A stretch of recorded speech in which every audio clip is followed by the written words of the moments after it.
그래서 여기서 보면 하나님께서 떨기 나무 가운데서 하나님 만나는 사건이거든요. 이게 왜 중요하냐면 창세기에는 하나님이 나오지만 자기 이름을 말 안 하세요. 근데 여기서 처음으로 하나님 자기의 이름을 밝히세요. 보시면 이제 3장 4절에 모세야 부르시고 신을 벗어라. 여긴 거룩한 땅이다 하시고 본인이 누구신지를 이제 말씀하십니다. 자, 14절이죠. 14절. 출애굽기 3장 14절 찾으셨나요? 한번 볼까요? 같이 한번 보겠습니다. 시작. 하나님이 모세에게 이르시되 나는 스스로 있는 자이니라. 또 이르시되 너는 이스라엘 자손에게 이같이 이르기를 스스로 있는 자가 나를 너에게 보내셨다. 여기서 항상 궁금하지 않으셨어요 혹시? 나는 스스로 있는 자다. 뜻이 뭘까요? 스스로 있는 자다. 나는 스스로 있는 자. 있는 자 인이라죠.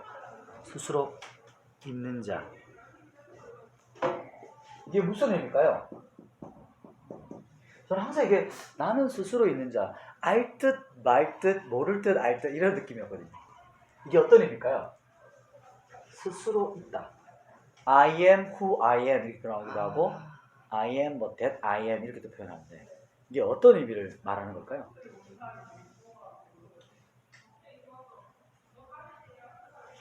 나는 스스로 있는 자니라. 네, 질문한 겁니다, 제가. 여러분의 생각을 한번 얘기해 보셔도 좋습니다. 나는 스스로 있다. 이게 어떤 의미일까요? 이게 하야 동사라는 걸 있거든요. 보면은 히브리어에 보면 하야흐라고 해서 이게 우리나라 말로 하야흐라고 읽어요. 하야. 이게 어떤 동사냐면 존재 동사입니다. 영어로 보면 비동사 있죠? 쉽게 말하면 존재하는 동사. 뭐뭐 있다. 이게 하야 이런 뜻이거든요. 저는 이걸 보고 이제 배웠어요. 이제 목사한테 김영주 박사한테 배웠는데 나는 스스로 있는 자니라가 뭐냐면 나는 존재하는 로말이 앞에 가야 됩니다. 모든 존재하는 존재의 뭘까요? 근원입니다. 이런 말이라 하시더라고요.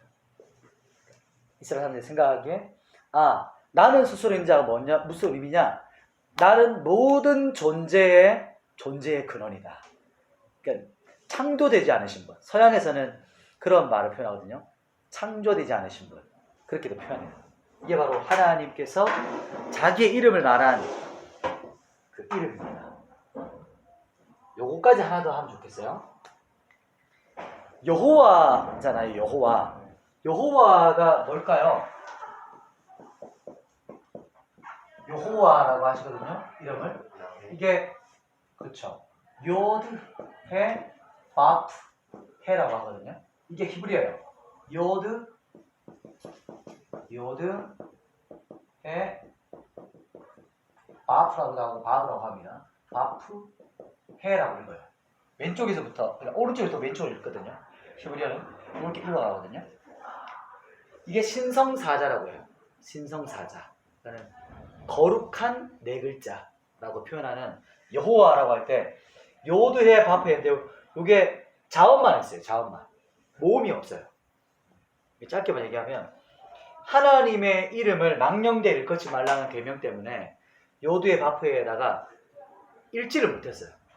그러다 보니까 어떻게 말했냐면 그냥 글자 그대로 요드해 바프에 이렇게 읽고 나중에는 이걸 읽는 방법을 잃어버렸어요. 이스라엘 사람들이. 그래서 나중에 어떻게 됐냐? 아도나이라는 말이 있거든요. 아도나이라는 말은 나의 주님. 그래서 여호와 할 때 성경에서 나와요. 하늘에 계신 분, 지극히 높으신 분, 그 이름 막 이렇게 표현했어요. 그러니까 아도나이가 보면 나의 주님인데 아도나이라는 거에 모음을 가지고 와서 여기다 붙였어요. 그래서 우리가 알고 있는 여호와 혹은 야훼 이렇게 불러요. 그러니까 정확한 발음은 모르는 거예요. 이게 참 신기하죠? 저 이거 참 배울 때 참 재미있었어요. 그래서 우리가 알고 있는 여호와라고 하는 게 이건 이제 후대에서 우리가 번역을 그냥 그렇게 한 거예요. 정확한 하나님의 이름을 어떻게 발음해야 되는지 몰라요, 아직도. 그래서 야훼라고도 하고 여호와라고도 해요. 요 뜻은 나중에 한번 나중에 하겠습니다. 그래서 이 사건이 중요한 거예요. 그냥 처음으로 자기 자신 여호와의 이름을 가르쳐준 부분이기 때문에 나는 스스로 있는 자니라. 그게 이제 여기서 나옵니다. 나는 여호와 스스로 있는 자니라. 이렇게 표현합니다. 자, 미디안 광야에서 이제 하나님께 부름을 받죠. 그죠? 그리고 이제 다시 애굽으로 돌아가서 사람들을 이끌어냅니다. 홍해 사건, 열재앙, 그거는 이제 뒷부분인데, 자, 한번 넘어가 볼까요? 한 장 넘겨보세요. 뒷장에 한번 넘겨보시면, 그 다음 장. 자, 이제 연필 있으면 연필로 해도 되고요. 이제 여기서 이제 우리가 질문이 1번 있죠. 여기에다가 빈칸이 있죠. 자, 과연 우리 주일학교를 얼마나 명문 주일학교를 나왔는지를 한번 돌아보는 시간인데요. 여기에 순서, 10장의 순서와 무슨 재앙이었나 이걸 한번 맞춰보는 시간입니다. 우리 두 사람씩 짝을 지어야 되는데 우리 한 사람이 혼자라서 세 사람이서 한번 머리를 맞대고 한번 해보는 시간 해보겠습니다. 순서. 자, 순서와 재앙의 이름을 한번 우리 해보겠습니다. 한 2, 3분 정도 시간을 줘볼게요. 네. 이게 10번이고 마지막에 시작. 이거 몸에 피바를 장자 제약이잖아. 이게 10번. 이거 뭐라? 처음에는 피제형. 중간에 제일 모르겠네.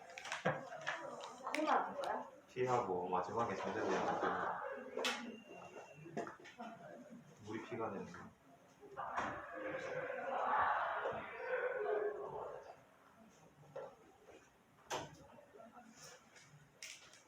일본이 목사님 기대와는 다르게 다 멘붕 와서 아무것도 못하겠어요. 뭐라고요? 목사님 기대와는 다르게 다 멘붕 와서 아무것도 못하겠어요. 너무 오랫동안 이걸 넣고 있었죠, 그죠? 네. 그럼 같이 한번 볼까요? 네. 자, 그러면 자, 힌트 이게 나왔습니다. 아, 그게 힌트예요? 자, 5초 힌트. 맞습니다. 안 나왔다, 잠깐만. 맞습니다. 이거 왔어. 힌트. 아, 이거 맞아, 이거. 5초 시간 드리겠습니다. 자, 머리 한번 스킵 해보시고. 장난이었습니다. 보시면서 한번 할게요. 같이 같이 한번 보죠. 자, 첫 번째 재앙이 어떤 재앙이었죠? 피제형. 그렇죠, 피재앙. 나일강의 피재앙이 있었어요. 10재앙 중에 제일 첫 번째 그 재앙이었죠. 모세가 부름받아서 내 백성을 보내라 하나님께서 말씀하셨습니다. 이 백성 하나님께 예배하는 족속을 하나님께 불러내셨기 때문에 보내십시오 했는데 바로가 뭐라 하죠? 거들떠보지는 않아요. 뭐 이게 어디서 왔어? 가지고 바로 마술사들이 또 따라하죠. 무릎을 피 관다는 거. 그러자마자 이제 바로 애굽 이 나일강이 피로 변합니다. 두 번째 장이 어디로 가죠? 개구리가 막 올라와요. 그래서 쉽게 말하면 자려고 하는데 이불을 걷었더니 거기서 뭐가 나와요? 개구리가 튕겨. 자는데 내 옆에 누가 자요? 개구리가, 눈 떠는 개구리가 있어요. 난리가 났겠죠, 애굽에. 사람들이 고통스러워해도 바로는 완고하고 교만해요. 똑같아요. 그 다음 세 번째 재앙이 뭡니까? 이재앙이 있죠. 세 번째가 이재앙입니다. 이재앙 티끌이 불었더니 이로 변하는 재앙을 말하는 거죠. 그리고 네 번째, 파리가 장난 아니에요. 파리와 함께 살아. 파리 집에 한 마리만 있어도 정신없잖아요. 윙 소리 나는 거죠. 근데 가는 곳마다 파리예요. 음식 장난 아니었겠죠. 음식 있는 곳은 파리가 들끓어서 그때는 이제 모세 이렇게 바로가 이제 이때부터 미안하다 좀 살려줘 이렇게 하기 시작합니다. 파리 때부터 되게 파리 때부터인데 자 어디부터 한번 볼까요? 출애굽기 6장에 나오네요. 여호와 나의 이름은 여호와라. 여기서부터 이제 하나님의 송호를 나타냅니다. 출애굽기 6장 부터 이때가 중요하고 그때 그 다음부터 재앙이 시작됩니다. 자, 성경 있으면 좋으신데 펼치시면 쫙쫙 가면서 볼게요. 자, 첫 번째 피, 두 번째 개구리, 세 번째가 티끌이 2가 되었어요. 그리고 네 번째 티끌부터는 요술로 따라하지 못해요. 이게 하나님의 권능입니다. 요술사들이 그렇게 말해요. 그래도 바로는 완악하게 극합니다. 파리가 가득한 재앙이 일어납니다. 우리 고센 땅에서 구별하여 근데 이스라엘 백성들한테는 파리가 없어요. 구별되어 있어요. 그러니까 하나님의 백성들을 보호하시는 게 여기서부터 이제 드러나기 시작합니다. 그러나 바로가 완강하여 또 보내지 않습니다. 그리고 나서 어떤 재앙이죠? 다섯 번째. 그렇죠. 악질이라고도 하고 돌림병이라고 합니다. 그래서 성경 우리 그 개역 개정에서는 돌림병이라고 했고 악질이라고 적으셔도 돼요. 똑같은 말입니다. 악질. 아마 개역 한글이 악질이었던 것 같아요. 쉽게 말하면 전염병이에요. 전염병. 돌림병. 가축에게 전염되는 그런 돌림병이었어요. 그래서 가축이 거의 죽어나갔겠죠. 그러나 바로의 마음이 완악합니다. 보내지 않아요. 그 다음 여섯 번째가 뭘까요? 어디로 가죠? 여섯 번째 어디입니까? 독종인데 악성종기입니다. 악성종기. 아마 예전에는 독종이라 나왔고 개역개정에서는 악성종기 조금 더 풀어놨죠. 그죠? 독종은. 이거는 사람한테 생기는 거. 점점 심해졌겠죠? 그래서 많은 사람들이 그 사람들 앞에 서지도 못해요. 그 바로의 궁에 자기 앞에서 서지 못하는 엄청나게 번졌다는 거죠. 이 종기가. 악성종기가. 그러나 바로는 또 완악합니다. 끝까지 가죠. 끝까지 갑니다. 그 다음 어떤 재앙이죠? 우박이 떨어집니다. 우박이 사람 주먹만하게 떨어진 거예요. 한 방 맞으면 그냥 죽는 거예요. 그래서 들에 있는데 주먹만하게 막 떨어져요. 우박이 우두두두두두. 그렇게 해서 이 말 무시하고 가축이나 사람들 나가서 있었던 사람들은 우박에 맞아 죽었어요. 그 자리에 즉사죠. 근데 이 말 듣고 피신했던 애굽 사람도 있었나 봐요. 그 사람들은 살았다는 거예요. 우박이 농작물에 떨어져 완전 초토화됐겠죠. 작물들이 완전 초토화됐는데 그래도 바로는 완악해요. 끝까지 돌이키지 않아요. 그 다음 더 이제 이게 보이시죠? 더 심해지는 게 보이시죠? 더 심해지는 게. 그 다음 어떻게 가죠? 우박 떨어진 농작물이 초토화된 곳에 조금 남아있는 이파리에다가 누가 왔을까요? 메뚜기 떼가 초토화. 완전 싹쓸이. 메뚜기 떼가 와요. 메뚜기 떼가 와서 아마 다 모든 농작물을 다 먹어버렸겠죠? 그래서 나라가 망할 때까지가 돼요. 이때 신하들이 나라가 망합니다 이렇게 막 하소연을 해도 바로는 끝까지 고집 피워요. 그 다음 어디입니까? 이제 드디어 3일 동안 뭐가 올까요? 흑암이. 이때는 뭐 우리가 말하는 랜턴이나 이런 것도 없고 촛불이 있었을지 모르겠어요. 횃불 이런 건 있었겠죠. 그래서 온 나라에 흑암이에요. 근데 신기하게 어떤 곳을 밝았을까요? 그렇죠. 고센 땅, 이스라엘이 있었던 그 땅은 밝아요. 참 하나님의 엄청난 일이죠. 3일 동안 흑암이에요. 흑암. 이게 또 예수님의 그 죽음을 상징하기도 하겠죠. 그리고 나서 드디어 우리가 잘 알고 있는 10번째 장이 뭐죠? 장자의 죽음. 맞습니다. 장자의 죽음. 첫 아들, 장자, 처음 난 것의 죽음. 그래서 사람뿐만 아니고 가축까지도 다 해당돼요. 처음 난 것. 그래서 이때부터 처음 것은 내 것이다 라고 말씀하시죠. 이때 어떻게 이제 이게 10번째 재앙이랑 이스라엘의 절기가 같이 만나거든요. 혹시 기억나시나요? 이스라엘 첫 번째 절기. 유자로 시작하는 거. 그렇죠. 6월절. 자, 6월절은 뭘 잡는 날이죠? 양 잡는 날이죠. 자, 이제 드디어 한 가지 절기 보시죠. 다음번에 한번 그때 우리 박성훈 지사님이 한번 절기에 대해서 질문하셔가지고 제가 탁 생각나서 찾아봐 여기 저한테 있는 게 있더라고요. 요게 보기 쉬우실 것 같아서 요걸 프린트해봤어요. 오늘은 첫 번째 6월절 절기를 보고 다음에 레위기 볼 때 한번 절기가 어떻게 예수 그리스도와 신약에서 성취되는지를 또 그것도 한번 진짜 재밌어요. 여호와의 절기. 6월절인데 이 6월절은 어떻게 지켜졌냐면 저기 문고리가 있죠. 문고리에다가 양을 6월절 3일 전에 양을 택해요. 그래서 문고리에다 묶어놔요. 그래서 사람들이 가족들이 왔다 갔다 하면서 뭘 생각했을까요? 양을 보면서 우리 나 때문에 죽게 될 양 기억하는 겁니다. 양을 보고 3일 후에 오후 3시입니다. 해가 지기 전 오후 3시에 양을 잡아요. 이게 딱 십자가 사건과 맞아떨어져요. 예수님께서 십자가에서 오후 3시에 죽으세요. 그리고 오후 5시는 보통 안식일이 시작이거든요. 6월절 절기에 3시에 죽으시고 양도 3시에 잡아요. 우리는 그 다음날 종호가 지나가야 날이 넘어가잖아요. 근데 이스라엘 사람들 그게 아니고 똑같은 날인데 그날인데 해가 지면 날이 바뀌는 거예요. 이 개념이 좀 다르죠. 해가 지면 안식일이 시작해요. 지금도 유대인들은 시장에 해가 지기 전에 랍비들이랑 종교인들이 막 시장을 돌아다니면서 랍파를 불어요. 빨리 문 닫으라고. 안식일 지켜야 되니까 빨리 그 문을 늦게 닫는데 오면 그 앞에서 랍파를 뿡 분대요. 빨리 문 닫으라고. 재밌죠? 지금도 강경한 유대인들은 예루살렘 그 한가운데서 종교인들이 많은 곳에서는 엘리베이터가 안식일 전에 세팅이 층층마다 서게 돼 있대요. 세팅이. 왜 그럴까요? 안식일에 뭐 하지 말라 했기 때문에. 일하지 말라 했기 때문에.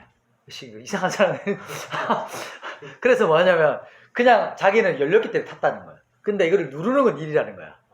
엘리베이터를 버튼을 누르면 일인데 안 누르면 일이 아니래요. 그래서 어떨 때는 이럴 때도 이방인이 엘리베이터 타고 그게 시스템이 안 돼 있으면 이방인한테 저거 좀 눌러달라고 부탁한대요. 그래서 이방인이 누르면 이방인은 상관없으니까. 참 신기하죠. 하여튼 그렇게까지 유월절을 그러니까 이 절기를 지키려는 사람들이에요. 그렇게 해서 이 6월절을 지키는데 6월절은 뭘까요? 6월이 뭘까요? 넘어가자. 그렇죠. 넘어간다. 페사흐라고 하는 넘어간다라고 하는 페사흐라는 단어를 써요. 히브리어로. 페사흐라는 말을 쓰는데 6월절. 그래서 뭘 보고 넘어가신 거죠? 그쵸, 피를 보고. 그래서 6월절 절기 때 양의 피를 받아서 그 피를 어디 발라 했을까요? 어디 발라 했었죠? 문 설주와 임방에다가, 그러니까 문틀에다가 발랐었어야 돼요. 그래서 여호와의 사자, 죽음의 사자라고 표현되는 여호와의 사자가 그걸 보고 피를 보고 어떻게 해요? 넘어갔다. 그 피가 누구를 상징하는 걸까요? 이게 바로 예수 그리스도를 상징하는 거죠. 우리를 위해 죽임당하신 어린 양. 그리고 한 가족당 당해요. 가족단이에요. 이게 참 신기하죠. 구원이 개인에게도 임하지만 그 한 개인의 구원은 가족의 구원을 상징하는 거죠. 그래서 이렇게 말해요. 그 사도행전을 말하죠. 예수의 이름을 부르는 자는 너와 내 집이 구원을 받으리라. 이렇게 나와요. 그래서 어찌 보면 내가 구원받는 것이지만 나와 내 집이 함께 구원받게 되어져 가요. 그게 하나님의 섭리거든요. 이게 공동체를 구원하시는 주님의 섭리가 여기 있습니다. 자, 이제 넘어가리라 나옵니다. 이제 드디어 이제 열 재앙했고 앞에 빈칸 채우면서 한번 넘어가 봅시다. 자, 이제 우리가 아까 어디까지 갔죠? 6월절 제정 네 번째 칸. 그 2번에 4번은 6월절 제정. 여기 이제 갈로치고 열 재앙 하시면 되겠습니다. 이게 보니까 요거 빈칸만 채우고 또 밑에가 다시 하니까 제가 볼 때 반복되는 것 같아서 바로 연결해서 쭉 가고 있는 겁니다. 네 번째 6월절 제정 갈로치고 열 재앙입니다. 자, 그 다음 어디로 갈까요? 이제 다섯 번째가 뭡니까? 그렇죠. 여기 불과 구름 기둥 보이세요? 그림? 여기 보면 이게 어디냐면 이제 출애굽하고 하나님과 동행하는 걸 말하는데 이게 불과 이제 적으시면 돼요. 불과 구름 기둥의 인도 적으시면 되겠습니다. 불과 구름 기둥의 인도. 불과 구름 기둥의 인도. 거의 지금 요거 사진만 한번 쭉 보시면 거의 이 가 끝까지가 한번 다 보는 거예요. 제가 거의. 자, 불과 구름 기둥의 인도. 실제로는 불기둥, 구름 기둥이 따로 있었다기보다 어떤 사람은 이 불과 구름 기둥이 섞여 있었던 것일 것이다. 이렇게 또 봐요. 그래서 낮에는 구름 기둥, 그늘이 질 수 있도록, 밤에는 불이 더 확 해서 따뜻하게. 이게 엄청난 거죠, 어찌 보면. 눈 떴는데 뭐가 있어요? 하나의 불이 막 하고 있어요. 잘 때 조명과 난로가 옆에 있어요. 기적이 그냥 삶으로 살았던 사람들이었어요. 그죠? 그리고 이제 여기서는 표현되지 않았지만 만나와 메추라기가 이제 나중에 나타나죠. 이 이스라엘 백성들은 그냥 걸음 자체가 기적이에요. 걷는 것 자체가. 옷이 안 헤어졌고 신발이 안 떨어져요. 40년 동안. 자, 그 다음 5번째 지나서 어디로 건너갑니까? 자, 6번째 사진 보시면 이렇게 적으시면 됩니다. 홍해가 갈라짐. 자, 이제 드디어 이 사진 오늘 이제 한번 볼 타임입니다. 홍해가 갈라짐. 자, 옛날 그림을 보시면 홍해를 이렇게 와서 숲꽃 여기 보여요? 숲꽃에서 여기를 지나갔다라고 보거든요. 그러나 그렇지 않고 이렇게 와서 여기 이 중간을 지나갔을 것이다 라고 봐요. 제가 다시 한번 보여드릴게요. 사진을 보시면 이 앞에 사진을 보여드릴게요. 잘 안 보이실 것 같아서 사진 하나 갖고 왔습니다.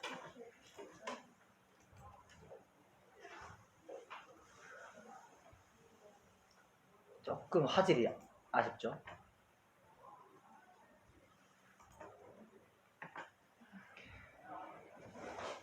왜냐하면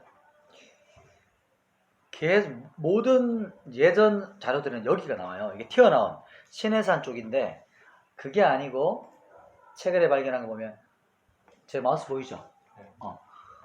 요렇게 해서 건너가서 신해산 간 게 아니고 요렇게 해서 이쪽을 지나와서 쭉 물길로 와서 이 지역 여기서 이렇게 건너갔다라고 보는 거예요.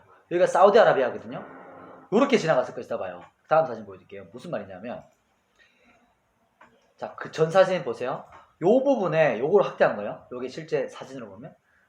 왜냐면은 홍해바다를 건너려면 200만의 사람이 건널 수 있는 공간이 필요한 거예요. 성경에 보면. 왜냐면 밤새 그 지역에 있었거든요. 머물러 있었거든요. 불기둥과 구름기둥이 애굽이 모터도로를 막고 있었고. 그러면 이런 공터가 필요한 거예요. 공터. 자, 보세요. 이런 넓은 공터. 사람들이 모일 수 있는 만한. 근데 이게 어디 있었다는 거죠? 이런 공터가 여기 있었다는 거예요. 실제 지금 가보니까. 김성학 장로님이 그 사우디아라비아 왕자의 주치이거든요. 그런 어떤 그걸 통해서 호의를 얻었기 때문에 여기서 고고학적으로 발견해냈어요. 왜냐하면 사우디아라비아는 그 무슨 종교일까요? 거기래 무슬림이거든요. 절대 안 열어요. 이런 거. 가톨릭과 기독교에. 왜냐하면 이런 것들이 정통성이 발견되지 않도록. 그런데 여기에 또 신기한 게 6km 정도의 넓이에 여기 딱 살짝 올라와가 있는 거예요. 이게 길이 6km 정도가. 바다를 건너는데 쑥 떨어지면 건너기 힘들잖아요. 그러니까 이렇게 완만하게 길이 가게끔 돼 있었던 거예요. 이해되실지 모르겠어요. 나중에 좀 딱 홍해 쳐보세요. 홍해 사건. 그럼 이게 같이 뜰 거예요. 김승학 장로님 치든지. 여기가 완만하게 길이 가게끔 올라와 있었던 거예요. 그래서 성경에 보면 출애굽 이 홍해가 갈라질 때 밤새 동풍이 불어서 홍해가 갈라졌다는 거예요. 우리는 이게 시청각 교육 때문에 우리 중고등부 애들도 그렇게 생각하더라고요. 목사님 홍해가 얼마나 갈라졌어요? 그러니까 뭐 한 2, 3m라고 생각해요. 그래서 아쿠아리움을 지나갔다 생각을 하는데 그래서 지나갈 때 막 고기도 만지고 이렇게 생각해요. 근데 그게 아니고 여기서 나오지만 옆으로 폭이 몇 킬로예요? 최하 6km가 벌어졌어요. 6km면 지금 교회에서 어디 정도일까요? 교회에서 태왕 저기 아파트 넘어가겠죠. 여기서 6km면 거의 한 경산 중학교 고등학교? 그럼 여기서 경산 중학교 고등학교까지가 보일까요? 안 보일까요? 거의 안 보이겠죠. 바다가 열렸는데 제가 그렇기 때문에 아마 그 애굽의 군대가 전차가 멈추지 않고 그냥 따라온 거예요. 바다인지 모르고. 애굽 사람 그 이스라엘 사람들은 쫙쫙쫙쫙 건너갔죠.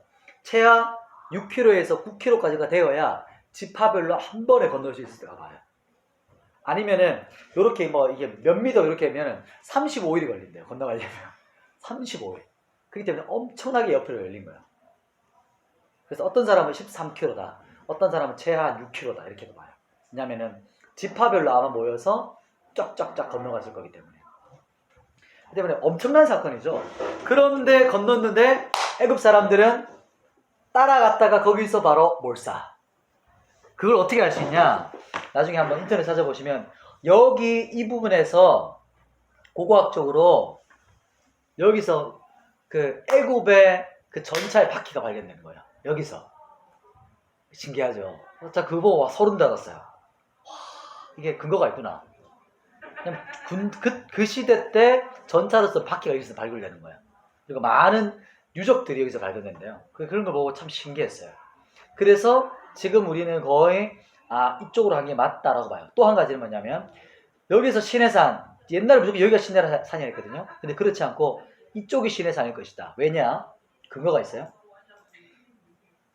마지막 사진, 첫 번째 사진이네. 여기 보면 이게 지금 사우디아라비아에 있는 지금도 시내산이라고 불러진대요. 여기가. 근데 여기 시내산이 이름이 봉우리가 시내산이고 여기는 호렙이라는 봉우리 이름이에요. 여기 산이. 신기하죠? 지금도 그렇게 불린다는 거예요. 이 사람들은. 또 한 가지 근거는 나중에 쳐보시면 여기 시내산 여기 정상 부분에 불에 탄 흔적이 있어요. 이게 성경과 맞아요. 왜냐하면 시내산의 꼭대기에 모세가 올라갔을 때 하나님 불러내실 때 하나님께서 불 가운데 임하시거든요. 불 가운데. 그래서 이스라엘 사람들이 불과 천둥 번개가 치니까 무서워서 모세 혼자 올라가십시오. 우리 여기 있겠습니다. 이렇게 하고 올라버리거든요.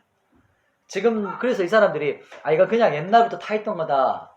그냥 그런 돌이다라고 봐서 아닐 거다라고 해서 의뢰를 했는데 실제로 이 돌이 탄 흔적인 거예요. 불에 탄 거예요. 이게. 지금도 긁어내면 불에 탄 게 닦여진다는 거예요. 참 신기하죠. 그래서 저도 이거 보면서 참 이 사람 이분이 참 큰일을 해냈구나. 근데 안 바뀌어요. 왜 안 바뀔까요? 계속 여기로 가요. 성지순례를. 이게 돈줄이 여기이기 때문에 가톨릭이 여기가 다 잡아놨거든요. 가톨릭 사람들이 만들어 놓은 거기 때문에 이게 돈줄이 여기 있으니까 한 번 해놓은 여기 다 발굴된 곳이기 때문에 여기로 안 하고 또 사우디아라비아가 여기를 안 열어줘요. 무슬림 쪽이기 때문에. 그렇기 때문에 사람들은 다 여기로 알고 있지만 근데 성지순례는 여기로 가고 있다는 안타까운 현실이죠. 우리 나중에 할 때 여기 열리면은 여기를 가야 됩니다. 왜냐하면 여기에 보면 미디안 적혔죠. 여기 위에. 성경에 보면 호렙산, 시내산 옆에 미디안 광야로 간다 하거든요. 왜냐하면 여기서 시내산은 미디안 광야가 없어요. 이 지역은 광야가 없어. 근데 여기는 광야가 있어요. 이게 여러 가지 성경적 가치도 그렇고 고고학적으로도 그렇고 여러 가지 근거가 너무 많아요. 여기가. 그래서 이 사진을 굳이 여러분한테 보내주신 거예요. 그래서 꼭 끼워 넣으시고 누군가 말하면 이렇게 설명해 주시고 나중에 성지순례 갈 일 있으시면 여기로 가면 좋겠어요. 꼭 가고 싶어요. 이렇게 됩니다. 자, 이야기다 너무 제가 혼자 열불을 냈는데 이렇게 해서 홍해가 갈라졌어요. 홍해 사건 얘기하다가 홍해가 갈라져서 건너갑니다. 그런데 여기서 또 안타까운 일이 봐봐요. 한 3일 지나가는데 3일 광야를 살다가 우린 지금 제가 물이 있거든요. 3일 동안 뭐를 못 마셨을까요? 물을 못 마셨어요. 여러분 지금 날씨 덥죠? 저희 바깥에 3일 동안 한번 땡볕에 계셔볼래요? 그럼 어떻게 될까요, 우리가? 이스라엘 백성들도 아마 그랬을 것 같아요. 3일 동안 물을 못 먹었더니 원방불평이 막 쏟아져 나와요. 이제 시내산 사건을 넘어간 겁니다. 요 시내산은 일부러 그 다음번에 하려고 넘겨간 겁니다. 그래서 이제 시내산을 거쳐서 이제 7번째 적어보십시오. 마라의 쓴물입니다. 이게 무슨 말이냐면 마라의 쓴물. 혹시 들어보셨나요? 마라. 똑같아요. 마라는 것은 쓰다라는 거거든요. 마라의 쓴물. 3일 동안 물을 못 마셨는데 딱 발견한 곳이 마라라는 곳이에요. 물이 있던 곳이에요. 사람들이 딱 먹는데 빡! 바로 뱉어내요. 왜 그랬을까요? 이 물이 써서 못 먹어요. 더 화가 나. 안 그렇겠어요? 물 만났는데 물을 마셔서 먹지도 못하고 삼키지도 못해. 이게 마라의 쓴물 사건이에요. 하나님께 원망 불평에 막 모세를 향하 막 여기서 그냥 원망이라 말했겠죠. 막말 다 했겠죠. 막 욕부터 시작해서 그죠? 예상하기는 이게 바로 마라의 쓴물 사건이에요. 그런데 조금만 더 참았으면 됐는데 네, 마라의 쓴물에 요 그림을 보시면 마라의 쓴물이 변해요. 뭐를 던졌을까요? 여기 잘 안 보이시나요? 혹시? 아, 이건 잘 안 보이시네요. 여기다 나뭇가지를 던져요. 나뭇가지를 던져가지고 마라의 쓴물이 변해서 마실 수 있는 물이 돼요. 이 물을 마십니다. 조금만 더 참았으면 됐는데 여기를 지나서 제 기억에 하루길인가 2, 3일 하루길이었던 것 같아요. 조금만 더 가니까 70그루의 나무가 있는 엘림 그런 오아시스를 발견해요. 엄청나게 큰 물을 발견하는 거예요. 조금만 더 참았으면 이렇게 하나님께 벌을 안 받았을 텐데 그게 참 우리 교훈이죠. 여기서 그래서 엘림을 많이 발견합니다. 그 다음 8번째 드디어 여기서 그렇죠. 만나와 메추라기입니다. 만나와 메추라기. 만나가 뭘까요? 이게 뭐야? 이게 만나입니다. 처음에 사람들이 만나를 처음 봤잖아요. 이게 만나도 하나님께 불평해서 생겼어요. 아, 이거 먹을 게 없어 우리 애굽에서 먹던 거. 도대체 우리가 뭐 어떻게 막 불평하다 보니까 하나님께서 주셨던 게 만나요. 그랬더니 그 다음날 딱 일어나더니 사람들이 이게 뭐야? 라고 했던 말이 만나의 어원이 돼요. 만나. 그래서 그래서 만나라는 이름을 가지고 메추라기는 왜 얻게 됐죠? 혹시 기억나실지 모르겠어요. 메추라기. 그렇죠. 고기 먹고 싶어. 이게 근데 다음 주에 제가 나눌 메시지 이렇게 같이 연결되는데 이스라엘과 함께 출애굽했던 잡족들이 있었어요. 그러니까 이스라엘 민족만 나온 게 아니고 이스라엘 민족이 출애굽할 때 거기에 꼽사리 깨어 나왔던 잡다한 족속들이 있었거든요. 그 사람들이 여기 섞여 있었어요. 그 사람들이 탐욕을 부려서 야 우리가 애굽에서 고기 먹던 그 시절 그러면서 막 말을 하는 거예요. 근데 노예로 살았는데 고기를 배부리 먹었겠어요? 고기 얼마나 귀해요. 지금도 귀한데 거짓말을 했던 거죠. 고기를 줬더라도 노예 부려먹으려고 줬겠죠. 근데 그거 말 때문에 그 말을 시작했는데 그 원망 불평과 함께 이스라엘 백성들이 같이 원망해요. 그 원망 불평 때문에 하나님께서 모세에게 이 만나를 이 메추라기 보내죠. 메추라기 얼마나 버린지 아세요 혹시? 하나님 스케일이 커요. 60만 명이 먹어야 되는데 얼마쯤 보냈을까요 진짜? 60만 명 치킨 배달해주세요. 60만 명분이요. 최하 60 장정만 60만 명이에요. 그러니까 적게 200에서 300만. 그러면 자 여기 뭐 BBQ, BHC, 뭐 호식이 제가 다 한번 모든 치킨집에 다 찾아가지고 배달이요 여기 100만 명분이요. 그리고 50만 명분이요. 100만 명분이요 이렇게 하나는 그렇게 배달을 시켜주셨어요. 근데 하루 동안 먹을 게 아니라 며칠 동안 먹었을까 이 사람들이 메추라기를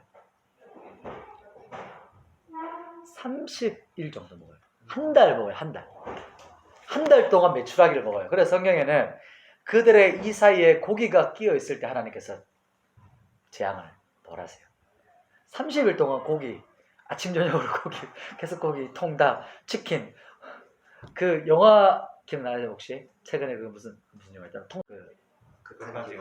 거기 나 그거 기억나세요? 그래서 그거 좀 웃겼어요 그때 서비스로 통닭 나와 계속 통닭 먹잖아요 그 사람들 그 잠복 근무할 때 그거랑 마찬가지 30일 통닭 안타까운 일이죠. 하나님께서 한 달 동안 먹이시고 야 마음껏 먹어봐라. 그리고 하나님께서 그 원망불편에 재앙을 내리세요. 그게 바로 만나와 메추라기 사건입니다. 9번째 뭘까요? 돌이 있어요. 반석. 이게 뭘까요? 반석의 생수. 그렇죠. 반석의 생수. 적으시면 됩니다. 반석의 생수. 이게 무슨 말이냐면 여기는 광야이기 때문에 우리나라처럼 안반 지역이 아니에요. 우리는 바위를 뚫어 내려가면은 탁 터져 나오잖아요. 근데 그 지역 자체는 무조건 비가 내려야 강이 되는 거예요. 요단강. 홀몬산에서 흘러내는 강. 혹은 간헐천이라고 해서 우기 때 생기는 강이에요. 이 왜 반석에서 생수를 내냐면 전적인 하나님의 공급하심이라는 거예요. 그러니까 절대로 나올 수 없는 곳에서 물을 내신 거예요. 그러니까 사람들이 이게 우연히 난 거 아니야? 이렇게 말하지 못하도록. 아, 저기 위에서 뭔가 비가 내렸겠지. 그게 아니고 하나님께서 모세를 통해 이 물을 주셨다. 근데 여기에 모세가 지팡이로 바위를 팍 때리죠. 이게 뭐 어떤 상징 느낌이 오세요 혹시? 기억나실지 모르겠어요. 이게 모세가 하나의 사건이 있었어요. 자기가 물을 맞아요. 자기가 물을 내게 했다고 하나님이 하셨는데 자기가 했다. 맞아요. 그게 뭐냐면 또 이스라엘 백성들이 뭐 했겠어요? 모세를 향해 물 못 마시니까 원망불평 또 했겠죠. 원망불평. 그 지도자 한 200만 명 있겠다 생각해 보세요. 200만 명을 이끌어가야 돼요. 그러면 사람들이 입 한 번씩만 대면 200만 번 얘기를 들어야 되는 거예요. 원망불평의 소리를 진짜 스트레스였겠죠. 근데 모세가 그걸 계속 듣다가 아마 이 게이지가 찼겠죠. 뚜껑 열렸어요. 뚜껑 열려가지고 으악 하면서 또 불평해. 그럼 내가 너를 위해 물을 내리라면서 하나님께서는 반석을 지팡이로 가리켜라 이렇게 했는데 모세가 열받아가지고 반석을 지팡이로 두 번 때려요. 팍 때리니까 물이 팍 터져 나오거든요. 내가 너희를 향해 물을 내리라 팍 때리거든요. 그래서 하나님께서 네가 나의 성품을 드러내지 못했다 라고 하시면서 가나안에 못 들어가요. 느보산, 신명기 설교하고 나서 느보산에서 하나님께서 불러내주고 거기서 모세는 죽고 이스라엘 백성은 가나안에 들어가요. 이게 참 안타깝죠. 한 번 죄지었다라고도 볼 수 없는, 그러니까 자기 흙기를 드러냈던, 참 뭐랄까, 지도자들, 리더들, 이끄는 사람들에게 하나님은 기준이 좀 높으신 거죠. 하나님의 성품, 그 성품을 드러내지 못했다고 해서 그 하나 것 때문에 어찌 보면 못 들어가요. 여러 가지 뭐 의견도 있지만 성경에서 그렇게 말해요. 이게 바로 반석의 생수 사건입니다. 그래서 의미심장하게 이렇게 반석을 치는 걸 드러낸 겁니다. 마지막 어디죠? 시내산. 자, 시내산이 여기가 아니고 저희는 어디라 생각한다고요? 여기 사우디아라비아 이쪽 편의 시내산일 것이다 라고 보는 겁니다. 자, 드디어 상의원님 전화 온다. 드디어 우리는 이제 세 번째 작가라고 빈칸 채우러 가봅시다. 빈칸. 사회 문제 하나. 자, 세 번째 보면 사회 문제 하나 빈칸 한번 채워 가볼게요. 자, 10번은 신해산이에요. 신해산 도착. 네, 10번은 신해산 도착입니다.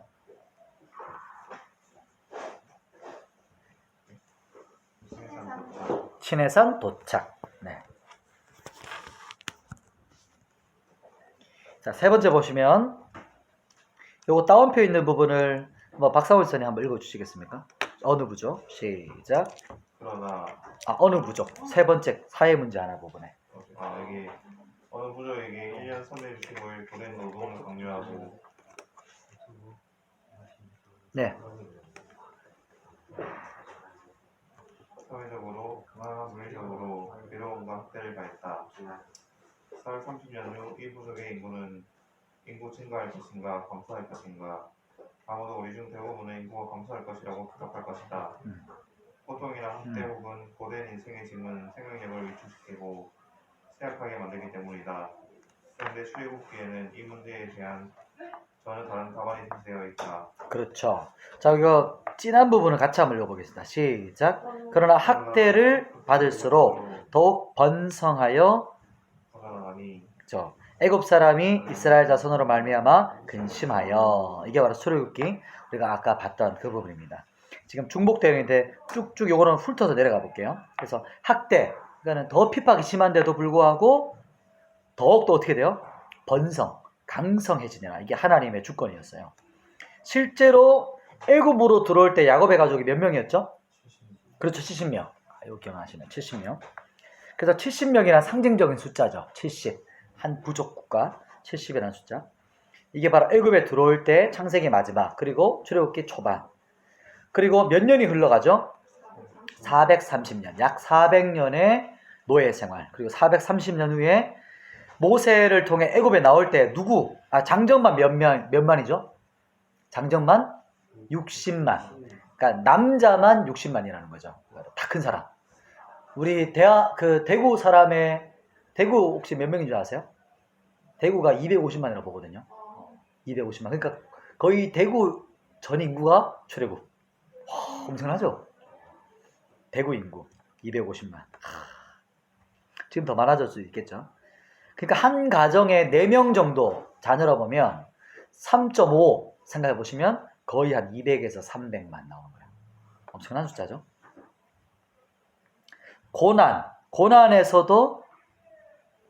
고난에서도 좌절되지 않는다. 빈칸에 좌절되지 않는다. 하나님의 축복은 고난에 의해 좌절되지 않는다. 오히려 고난을 통해 풍성해진다는 것이죠. 마지막 빈 칸에는 뭘까요? 영적인 인큐베이터. 그러니까 자궁이라는 거죠. 하나님께서 이게 뭐냐면 적국에서 애굽의 한가운데서 하나님의 백성을 키워냈었어요. 이게 참 하나님의 드라마틱한 연출이시죠. 엄청난 거죠. 하나님의 백성을 여기서 인큐베이터.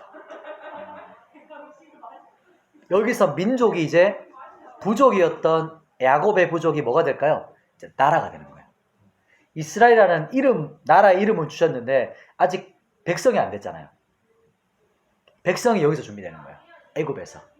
이름도 있고 주권도 하나님 주권인데 드디어 애굽에서 하나님 백성이 여기서 준비됩니다. 그래서 출애굽하면서 이제 나라가 되는 거죠. 네 번째 넘어가 볼게요. 하나님의 뭘까요? 반전인데 이 부분 히브리 민족 이제 국가가 되는 거예요. 제국 안에서 이제 급속도로 사람이 많아지는 겁니다. 근데 그것 때문에 애굽 왕이 어떤 일을 벌이죠? 아기 다 죽여라. 남자 사내 다 죽여라. 근데 이게 신약에도 똑같은 사건이 있었어요. 그치? 맞아요. 예수님 때도 헤롯 대왕은 예수님 시대 때 있었던 왕이고 또 나중에 예수님이 크고 나서 나타난 사람은 헤롯의 아들 있었던 헤롯입니다. 헤롯 안티파스. 그래서 헤롯 대왕이 아기를 다 죽여라 하잖아요. 동방의 박사들이 왔을 때. 그때로부터 3살 미만 다 죽여. 그러니까 사탄이 이렇게 일해요. 하나님의 사람이 일어날 때마다 원수의 나라도 일어나요. 이게 참 신기한 아이러니죠. 그래서 왜냐하면 사탄은 하나님 사람을 죽이려고 모세와 같은 사람을 죽이려고요. 지금도 똑같아요, 여러분. 지금 낙태가 엄청나게 많이 일어나거든요. 그 반어법적으로 뭐냐면 지금 하나님의 사람들이 엄청나게 일어나고 있다는 거예요. 사탄이 죽이려고 해요, 그 부분이에요. 그런데 이 모세를 몰래 요게벳이 키우죠. 3개월을 키우고 그리고 방수 처리됐죠. 이게 뭘 발랐죠? 역청. 그러니까 코발트죠. 지금 성분을 말하면 코발트를 발라서 방주라는 갈대상자라고 번역한 말인데 의역했어요. 우리나라 말로. 이게 코페르 나무. 방주를 만들었던 나무가 코페르예요. 근데 거기다가 카파르라는 코발트 역청을 칠해요. 똑같은 어원이에요. 이게 칠하다. 그래서 여기서 속죄라는 말이 나와요. 덥다. 속죄하다. 참 신기하죠, 성경이. 그러니까 히브리어 원어를 알면 참 재밌어요. 그래서 여기서 나일강의 갈대상자, 즉 방주를 떠나보내요. 그죠? 이때 마침 우연히 바로의 딸이 뭐라고요? 우연히 근처를 지나가요. 우연입니다. 바로의 딸이 우연히. 그리고 또 갈대상자를 어떻게 발견할까요? 우연히 발견해요. 우연히가 3번 반복입니다. 재밌죠? 우연히 갈대상자. 또 아주 뭘까요? 우연히 멀리져 있던. 근데 제가 볼 때 우연이라기보다 의도적으로라고 볼 수 있어요. 미리암은. 여기인데 이 교과서는 우연입니다. 우연히. 한마디로 하나님의 우연히는 하나님의 시간표라는 거예요. 그게 룻기에도 정확하게 나타나요. 룻기가 계속적으로 나타나는 말이 뭐냐? 마침 이렇게 나와요. 그게 하나님의 때를 표현하는 거예요. 룻이 이삭을 주고 왔더니 마침 거기가 보아스의 밭이었더라. 마침 보아스가 나타났더라. 마침 이렇게 계속 나와요. 그게 하나님의 시간표라는 거예요. 이것도 똑같은 표현입니다. 쫙 쭉 내려와서 마지막 빈칸 부분에 무려 몇 년일까요? 무려 40년. 40년 동안 양육받았죠? 왕자로. 근데 그 비용, 빈칸은 비용이에요. 비용. 비용을 공주가 내줘요. 바로가 내줘요. 바로가 쉽게 말하면. 나중에 바로를 칠 사람을 자기가 키워주는 거예요. 아이러니컬한. 이게 바로 하나님의 계획, 그러니까 하나님의 지혜, 그리고 하나님의 섭리, 주권적 섭리입니다. 5번째 칸, 10가지 재앙. 오늘은 쉬는 거 없이 바로 해서 좀 더 일찍 마칠게요. 10재앙, 10가지 재앙. 드디어 우리가 봤죠, 아까? 10가지 재앙은 바로가 모세의 요청을 거절하는 거.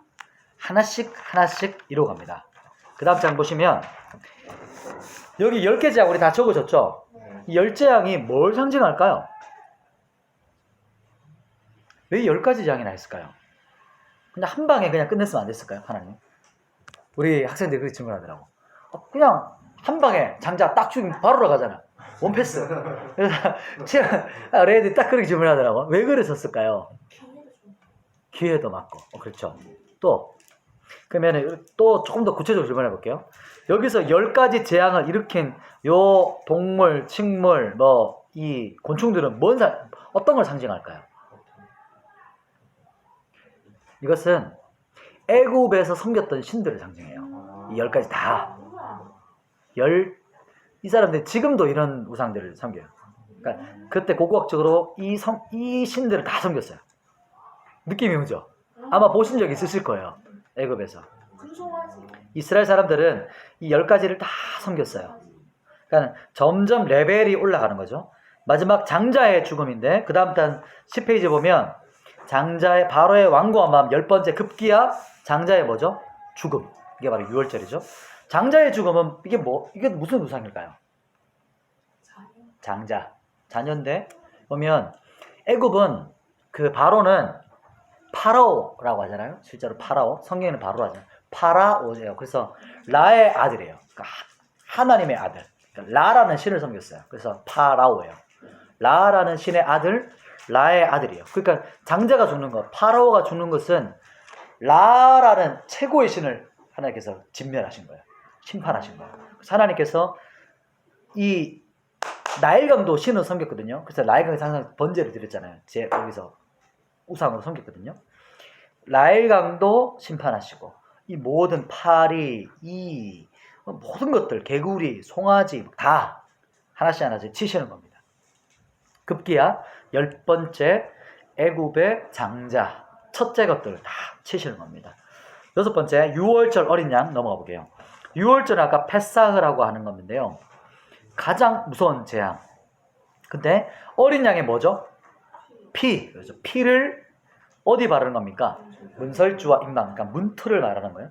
바르면 하나님의 죽음의 천사, 죽음의 재앙이 넘어간다 라고 보는 겁니다. 우리 진한 부분을 같이 한번 성경 말씀인데 같이 한번 선포하겠습니다. 시작. 내가 애굽 땅을 칠 때에 그 피가 너희가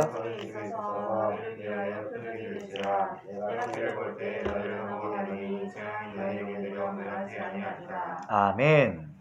피를 볼 때 넘어가리라. 왜냐하면 피가 덮었다, 속죄했다라는 것을 상징하기 때문에 여기는 값을 치렀기 때문에 여기는 값을 치른 곳이라고 넘어간다 라고 말하는 거죠.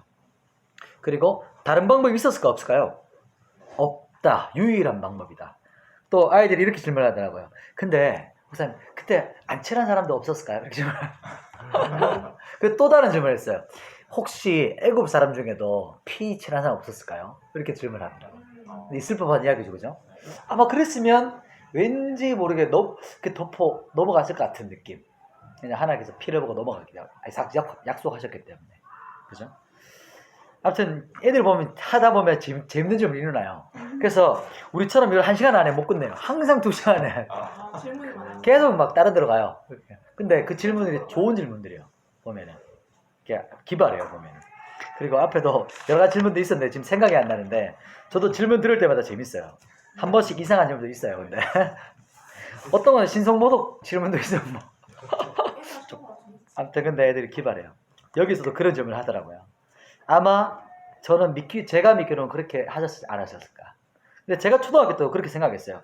진짜 믿음 없는 이스라엘 사람 중에 피 안 바른 사람 없었을까? 그런 생각을 했었어요. 그죠? 그래서 마지막 빈칸이 그 피가 누구의 피를 상징했을까요? 그리스도의 피. 예수 그리스도죠. 그리스도만 적으셔도 되고 예수 그리스도를 적으셔도 됩니다. 어린 양의 피는 이 6월절은 십자가에서 성취돼요. 그는 다음 시간에 한번 제가 집중적으로 살펴볼 겁니다. 처음에 제가 제일 처음에 이 여호와의 절기 들을 때 너무 신기하고 신기방통했어요. 아, 어떻게 구약의 절기가 신약이랑 이렇게 다 짝이 있을까? 너무 재밌었어요. 자, 7번째 구원의 청사진 넘어가겠습니다. 구원의 청사진인데 출애굽기는 장차 하나님께서 예수 그리스도 안에서 우리 모두에게 주실 뭐를 말하는 걸까요? 구원, 십자가 구원을 말하는 거예요. 십자가 구속, 그 청사진을 말하는 거고요. 그러면 애굽의 바로는 누구를 상징할까요? 애굽의 바로 누구를 상징할까요? 어떤 존재를 상징할까요? 바로 애굽에서 구원받잖아요. 우리가 죄인 됐을 때 어디서 구원받는 겁니까? 죄 혹은 사탄의 사망 권세에서 구원받는 거거든요. 이걸 기억하시면 밑에 빈칸에 뭐냐면 죄와 사망 적으시면 돼요. 그래서 모든 사람은 구원받을 때 어디로부터 구원받는 것이냐면 구출받는 거냐면 죄로부터. 또 죄의 가장 큰 권세가 뭐냐면 사망, 죽음 권세예요. 그래서 죄와 사망으로부터 구원받는 겁니다, 우리가. 그래서 예수 그리스도께서 죽음과 부활을 통해 이 죽음과 사망의 권세를 무력화시켰다는 거예요. 정복하셨다는 거죠. 이것도 우리 그 아이들하고 지난주에는 고난주간 보내면서 가상치를 하면서 예수님께서 그 사도신경에 지옥으로 내려가셨다라는 표현이 있거든요. 성경 영어에는. 근데 우리나라만 뺐어요. 워낙 이게 가톨릭 때문에 너무 말이 많아가지고 제가 초등학교 때까지도 지옥으로 내려가서 이렇게 저도 암송을 했거든요. 그거를 사도신경은. 이 부분에서 죽음의 권세를 주님께서 정복하셨다는 것을 의미적으로 말하는 거예요. 이게. 그래서 천국 백성으로 살아가는 거. 예수 그리스도께서 뭘까요? 예수 그리스도의 죽음과 부활. 그렇죠. 죽음과 부활. 죽음을 통해서 뭘 말하는 거냐면 예수께서 값을 치렀다는 걸 말하고 부활을 통해서 말하냐면 무엇을 선포하는 거냐면 예수가 하나님의 아들이라는 것을 선언하시는 거예요. 그래서 완전히 성취하셨다. 죽음은 죄값이 치르신 거. sacrifice. 그래서 그러니까 화목제물. 하나님의 만족시키심. 그리고 부활은 죽음을 정복하심을 상징하는 거예요. 이기셨다는 거죠. 승리하셨다.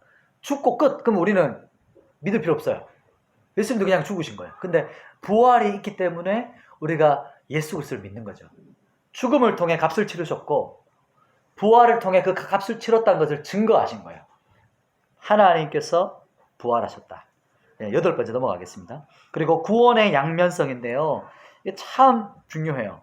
이게 참 이 저자가 이 복음의 균형을 갖춘 것 같아요. 그냥 우리나라 장로교, 특히 우리가 소개된 장로교잖아요. 장로교의 약점이 뭐냐면 십자가의 구속만 얘기해요. 복음을 얘기하는데 구원받은 것만 얘기해요. 근데 그 구원이 반쪽짜리만 자꾸 얘기하는 거예요. 뭐냐면 십자가에 죽으시고 우리가 구원받았다라고만 얘기해요. 그러니까 죄로부터 구원만 얘기해요. 그래서 여기서 보면 빈칸에 뭐냐면 바로 그러니까 죄로부터 벗어나는 것뿐만 아니고 적극적인 게 있어요. 그게 뭐냐면 하나님과 동행.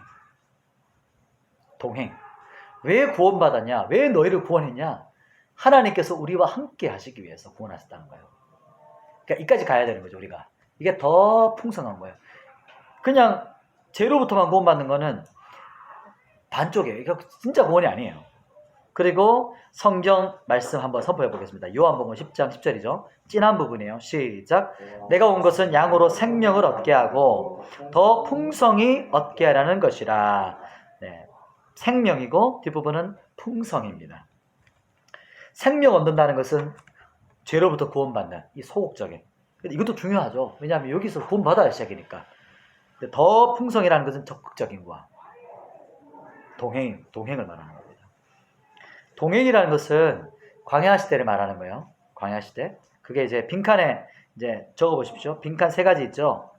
곧 인도, 보호, 공급하심. 인도, 보호, 공급하심. 광야에서 이렇게 하셨죠. 인도하셨고, 보호하셨고, 공급하셨다.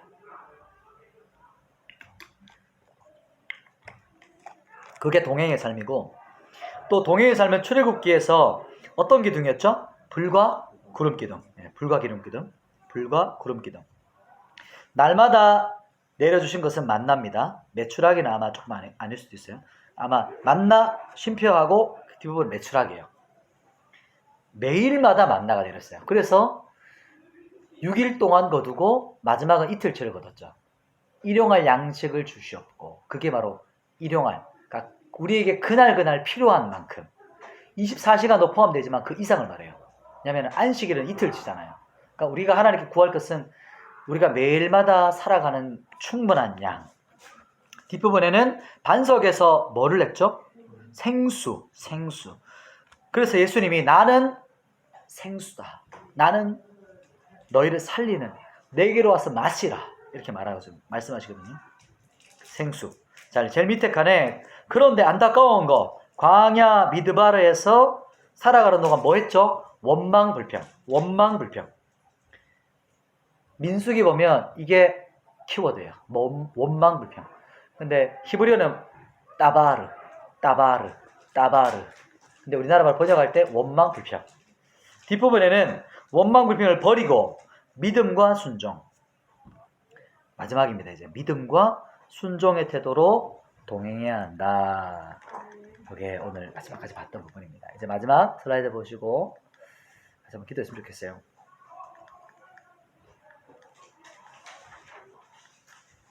이게 이제 하나님께서 공급하시고 인도하시고 채워주시는데 우리에게도 지금도 그렇죠. 참 이게 이스라엘 백성들 보면 우리랑 비슷해요. 조금 힘들면 원망을 썼더라고. 물 못 마시면 3일 막 왁 했는데 조금 더 가니까 막 엄청난 엘림이 준비되어 있었는데 그거를 조금만 더 참았으면 하나님의 엄청난 야 정말 너희 잘했다 이렇게 칭찬받았을 텐데 아깝죠. 근데 우리도 비슷한 것 같아요. 근데 이게 하나님께서는 이게 우리에게 이렇게 말하죠. 선택의 갈림길에서 우리는 매일마다 살아가요. 우리가 원망으로 반응할 거냐? 근데 원망이 아니라 우리가 주님 앞에 믿음으로 고백하면 이게 하나님께 따바르 말을 하면 기도가 돼요. 그런데 이거를 사람들끼리 지도자한테 혹은 옆 사람에게 막 말을 하면 그게 원망불평이 돼요. 하나님 보시기에. 그래서 우리에게 말씀하시는 거죠. 한 1분 정도 기도할 때 하나님 제가 이 땅 살아가면서 제가 원망불평으로 반응하는 사람이 아니라 내 안에 있는 말을 주님께 고백하는 기도의 사람, 하나님께 기도하는 말하는 그런 선택, 그러한 믿음과 순종의 사람으로 살기 원하고 또 그렇게 살겠습니다. 라는 결단의 기도 한 1, 2분 정도 하고 제가 마지막 기도하겠습니다. 하나님 아버지, 우리가 주님 앞에 오늘도 이 말씀을 통해 또 이 노예 시대를 통해 우리 안에 있는 노예 근성들, 또 끌려가는 것들, 죄의 속박 가운데 있었던 우리를 구원하시고 우리를 공급하시고 인도하시며 지금도 우리의 길을 인도하고 계시는데 하나님 내 삶의 주인 되시고 왕 되시며 공급자 되신 주님 앞에서 우리가 믿음으로 반응하지 못하고 우리가 감사로 반응하지 못하고 때로 하나님의 원망과 불평과 사람들을 향한 우리의 시기와 질투와 또 원망으로 반응했던 우리의 죄악들을 주님께 고백하고 회개합니다. 하나님 주님 앞에 믿음의 고백으로 나아갈 수 있도록 우리 한 분 한 분을 기억해 주시고 주님 붙잡아 주시옵소서. 주님의 은총 안에 거하게 하여 주시옵소서. 하나님 오늘 이 성경 말씀을 배웠던 진리가 우리의 삶의 실제가 될 수 있도록 우리의 삶의 실제가 될 수 있도록 성령 하나님 우리 가운데 가르치시고 인도하시고 역사하여 주시옵소서. 하나님 짧은 시간 또 함께 이 출애굽 노예 시대에서 구원하신 주님의 은혜를 기억합니다. 하나님 우리를 구원하시고 새롭게 하신 주님의 은총 안에 거하게 하여 주시고 우리가 죄의 속박에서 구원받고 이제는 더 나아가 주와 함께 동행하고 주님 나를 인도하시고 공급하시는 나의 선한 목자 되신 주님 앞에 우리가 날마다 믿음으로 반응하는 우리 한 사람 한 사람 되게 하여 주시옵소서. 기도의 사람, 주와 동행하는 사람으로 우리 한 분 한 분 되게 역사하여 주시옵소서. 예수님의 이름으로 기도드립니다. 아멘. 고생하셨습니다.